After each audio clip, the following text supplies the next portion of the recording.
One way to study the symmetric group, and in fact lots of groups, is to replace its elements by matrices.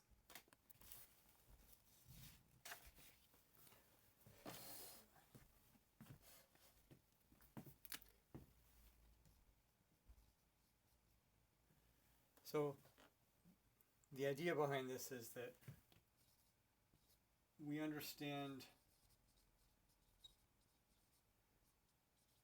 linear algebra better than abstract algebra.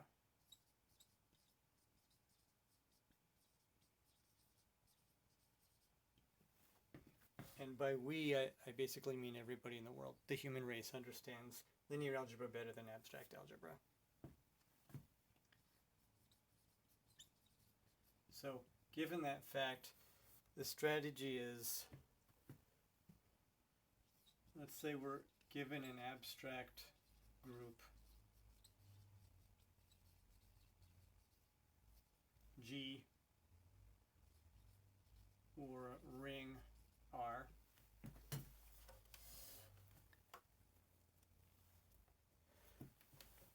Let's represent its elements as matrices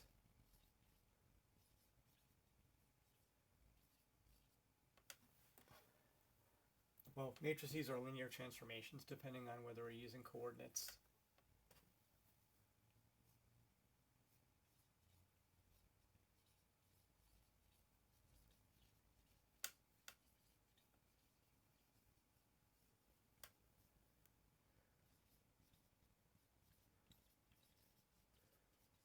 Which satisfy the same equations as the original elements.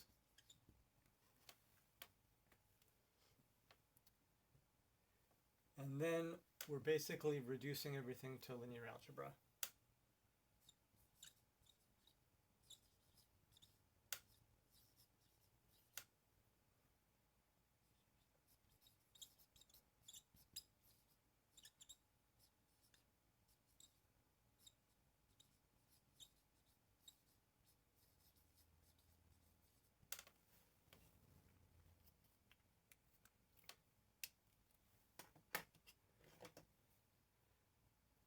Now, if these elements are going to satisfy the new elements, the linear transformations or matrices are going to satisfy the same equations as the original elements, then I guess that means that anything that was in a group has to end up being represented by an invertible linear transformation or an invertible matrix because all the group elements are invertible.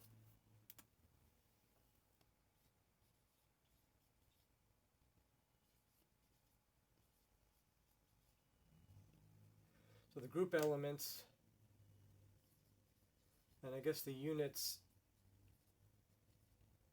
in a ring must be represented by invertible matrices or linear transformations.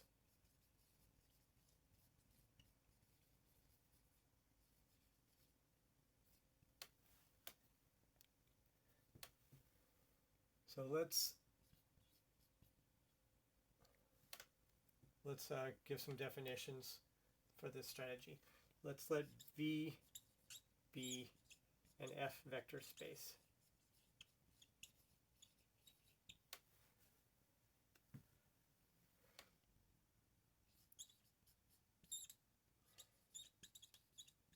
We'll call a homomorphism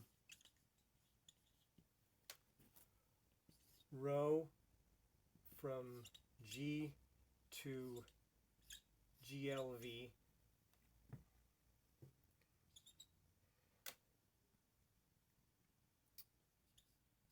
an F representation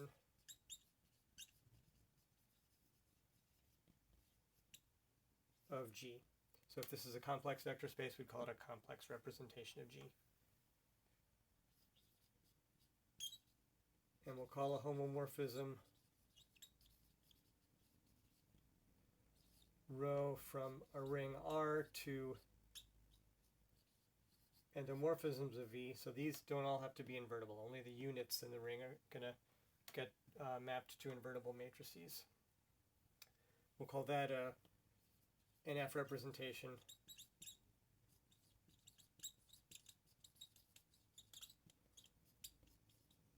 of the ring R.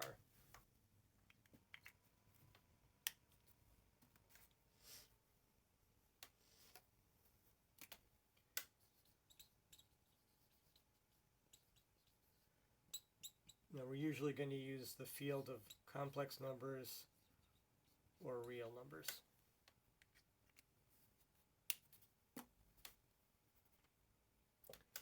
Now insisting that this map be a homomorphism is going to preserve equations.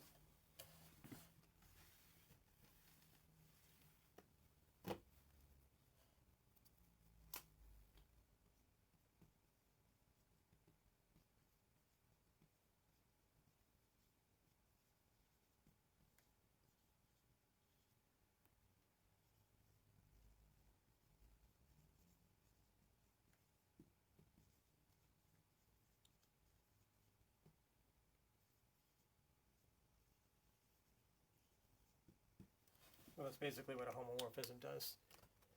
So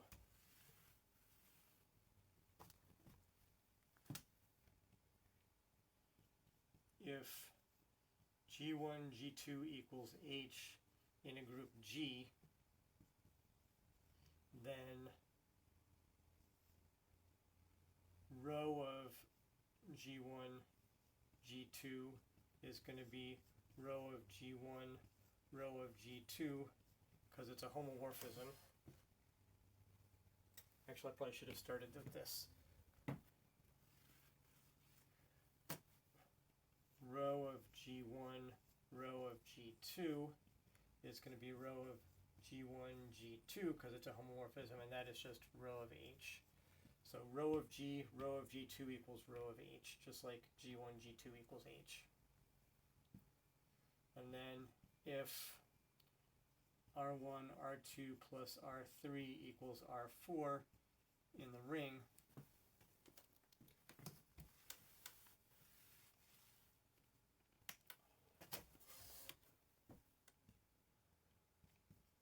then rho of R1 times rho of R2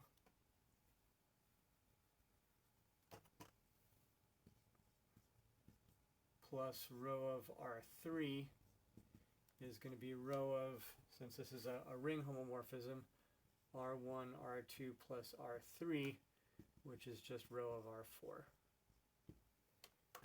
So rho of R1, rho of R2, rho of R3, and rho of R4 satisfy the same equation that R1, R2, R3, and R4 satisfy in R.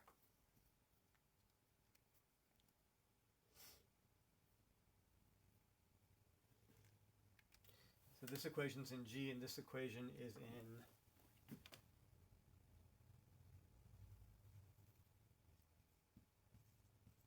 GLV. This equation's in R, and that equation is in endomorphisms of V.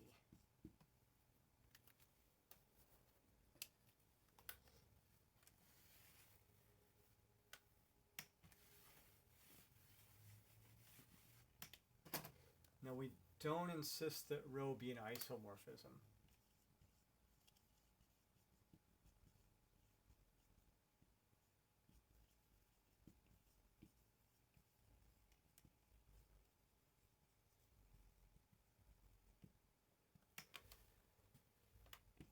So if we have a map rho from G to the complex numbers that sends every element to 1, that's a homomorphism, but it's not an isomorphism, but it is a group representation.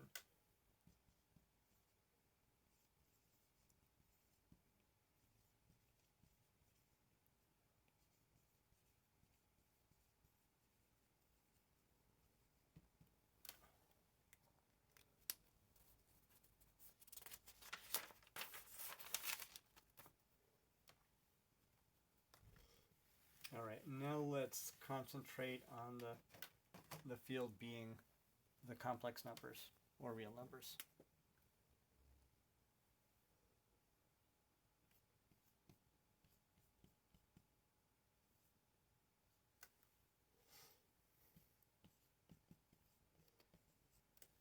So let's say V is a d-dimensional complex space.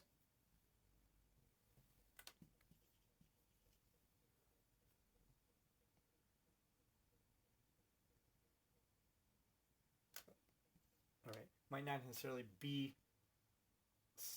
complex D space, but a d-dimensional complex space.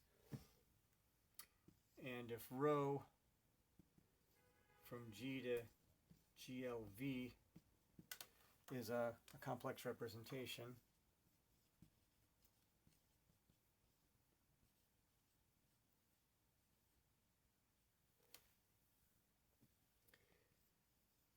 then we're going to call the function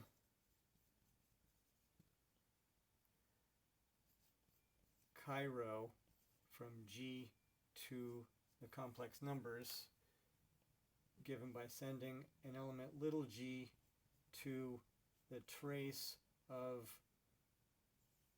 rho of G. We call that function the character of rho.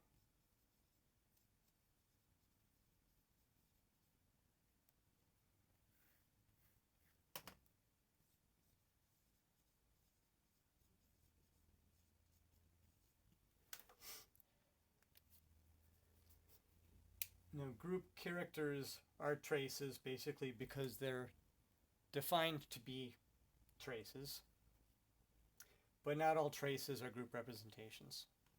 Not all traces are group characters.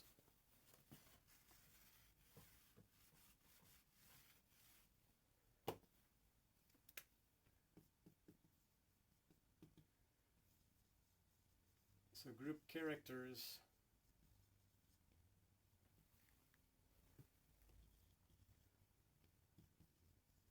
are trace functions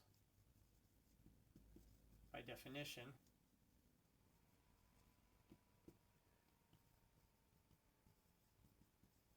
but not all trace functions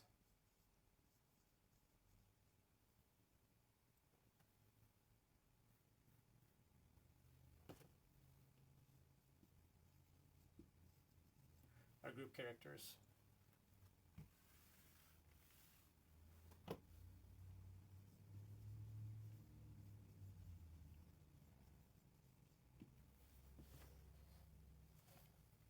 Let's do an example.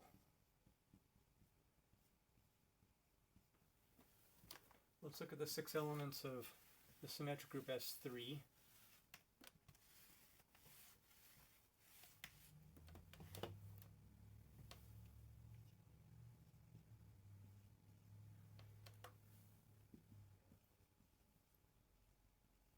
And if we represent permutations by their permutation matrices, that's called the defining representation.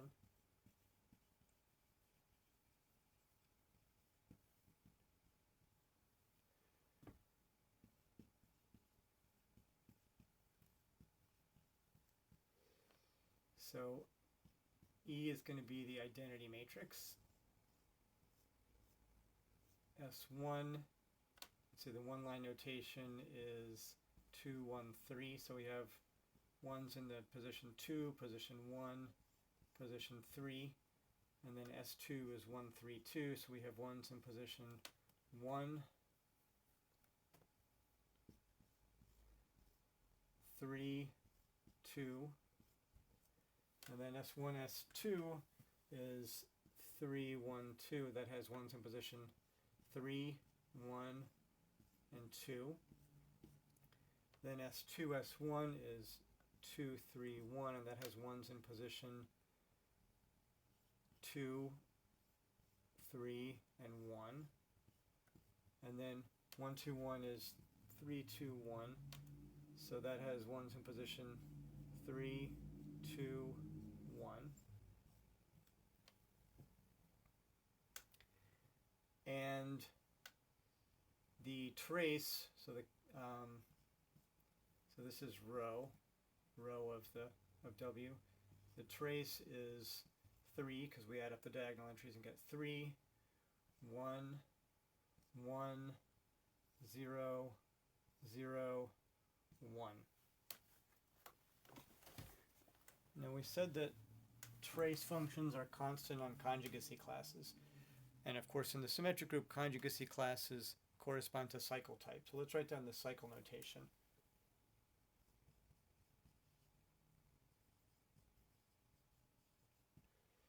So here we have every element in its own cycle.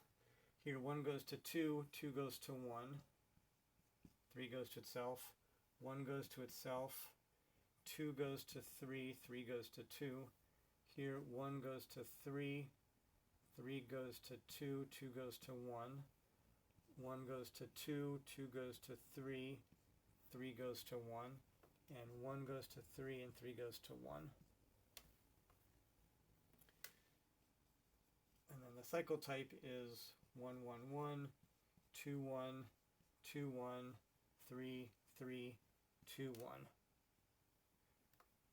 So we can see that the permutations that have cycle type 2, 1 all have the same character value, and the permutations that have cycle type 3 both have the same character value.